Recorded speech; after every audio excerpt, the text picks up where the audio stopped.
This video is going to guide you through the XML documentation for Adobe Experience Manager and show you a little bit about how you can go in and author and publish without having to actually know any DITA code. A key takeaway that I want to demonstrate is that even a non-technical type of an individual can work in a web-based environment when it comes to the creation or to make edits of any DITA content. As we create content, I want you to remember that DITA is about topics and maps. It shouldn't be about coding skills. In the illustration, you can see some background content with numbered lines and a lot of code. We're going to ignore that. We might work a little bit inside the tags on view in order to show you how a more experienced author might be able to work with things. But ultimately, it should be about creating usable content, similar to what's seen here, so that your audience can quickly find the right information at the right time in the right format in order to make the right decision and move on. Since I'm already logged in, I'll go and create a demo folder. I just type in a nice human-friendly name with spaces, and AEM manages the entire behind-the-scenes file naming convention to avoid spaces or any other technical requirements.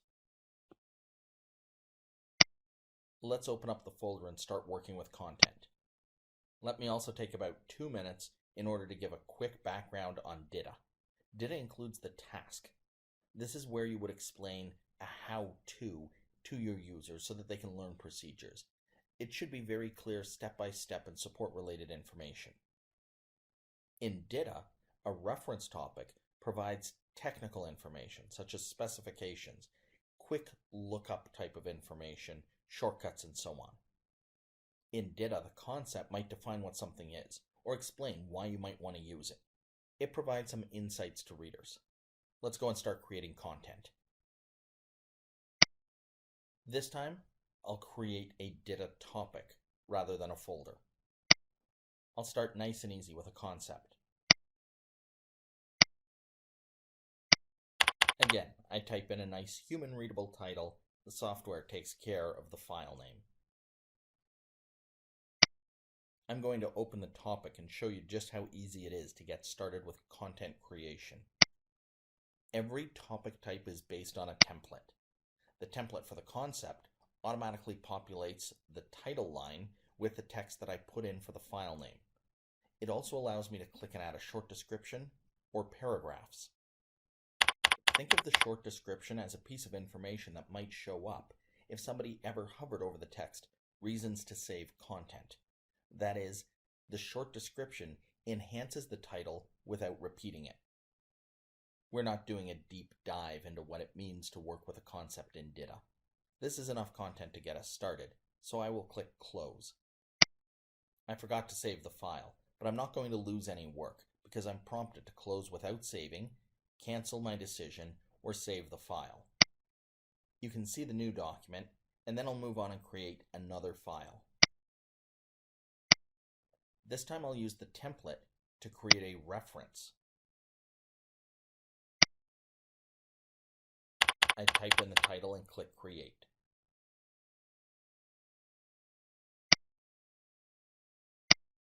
I mentioned earlier that every topic type can have its own template.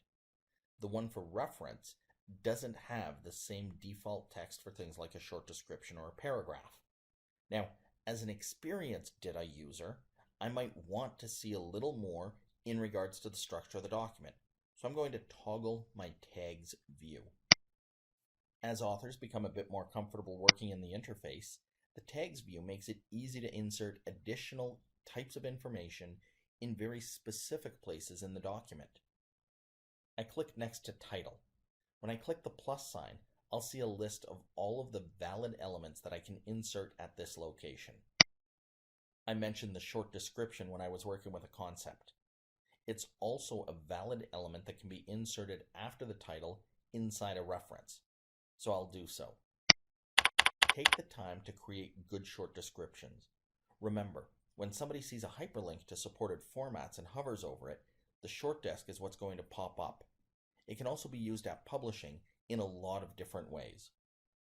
Again, as authors and contributors become more comfortable working inside the XML web editor, the tags view allows them to click in specific locations and insert elements to build structures. Once more, I'll click on the plus sign and see a contextual menu of valid elements. If the list is long, you can start typing to narrow it down if you know the name of the element that you want to insert. You can then double-click an element and insert it. As content is typed, you can press Enter and automatically continue to work with your document. You can also select content and reformat it. It's also important to point out that the entire toolbar across the top is 100% customizable, so you could add or remove specific functions if it turns out that you don't want your authors to format certain types of information. Here, the bullet list automatically restructures the paragraphs into an unordered list with list items. Without knowing any of the DITA syntax, it's easy to go in and restructure information. Having added another section with a title, paragraph, and unordered list, I can toggle the tags view so that it hides all of the additional markup. How you work with the topics is up to you. The toolbar across the top is 100% configurable. The appearance of the content inside the document can be customized.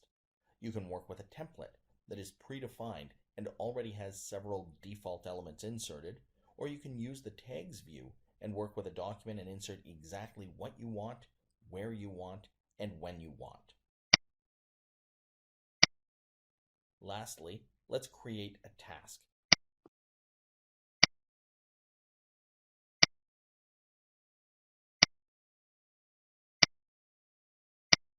In the task, there's actually a lot that happens behind the scenes, so I'm going to temporarily toggle the tag view.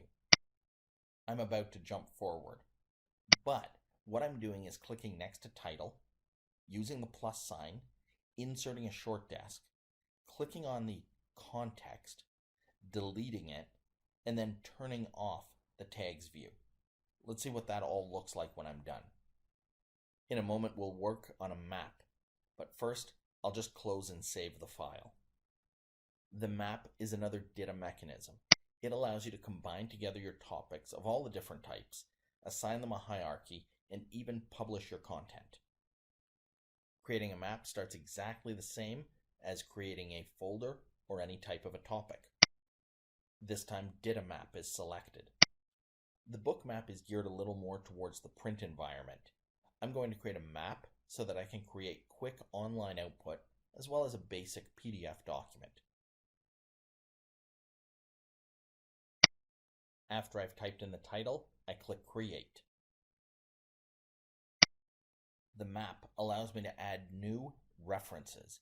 That is, it allows me to add links to topics, and all I need to do is drag and drop them into the map editor window.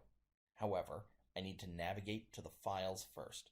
So I'm going to expand my Work with Files folder that I created earlier. Now from the list, I literally drag and drop them into the main map. Let me show you that one more time.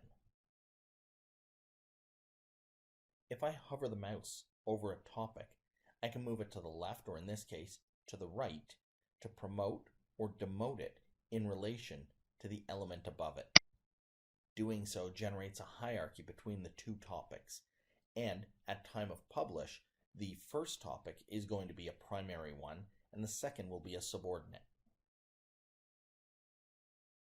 Once I've organized the map with a primary topic, and in this case, 2 equal subordinates, I'll save and close it.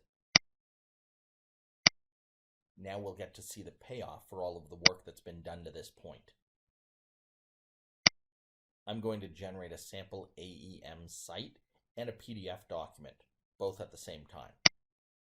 What I've done in essence is create one set of source content, and I'm going to create 2 distinct types of output from it. The outputs shows me that the current generation has just started. In about 10 seconds, the entire map has converted to an AEM site. Let's go take a look at that while the PDF file finishes rendering. If you recall, the main topic that I organized was the reasons to save content with 2 equal subordinates. Let's see what happens with save a file. By jumping into the topic, you can see on the left side the table of contents has changed to show that I'm in Save a File, but there's a link up to the reasons to save content. I also have a set of breadcrumbs reading home and reasons to save content, the main title Save a File with the short description, and a number 1 because I didn't get anyone to update the content. There's also related information, and when I hover over reasons to save content, its short description pops up on screen. Pretty impressive stuff. Once clicked, the reasons to save content opens. My mouse is still in the related information, and you can see the pop-up for supported formats. This is generated based on the text that I created earlier in the short description. Switching back to the generated outputs, I can see the PDF was also generated. I'll pop that open. This is default output generated by the DITA Open Toolkit, and again, 100% configurable so that it looks exactly the way that you want it to appear. Notice in the PDF, the map title is represented on a cover page. The next page is the table of contents. In here, you can see the representation of the main heading and the 2 subordinates. Of course, those are all hyperlinks, and somebody could click and jump right to the topic. Page 3 shows us the resulting generated body content. Bear in mind, all of what you've seen is 100% customizable. That includes the look of what's inside AEM, the way that the author experience works, the way that the site's generation appears, and what the PDF document looks like.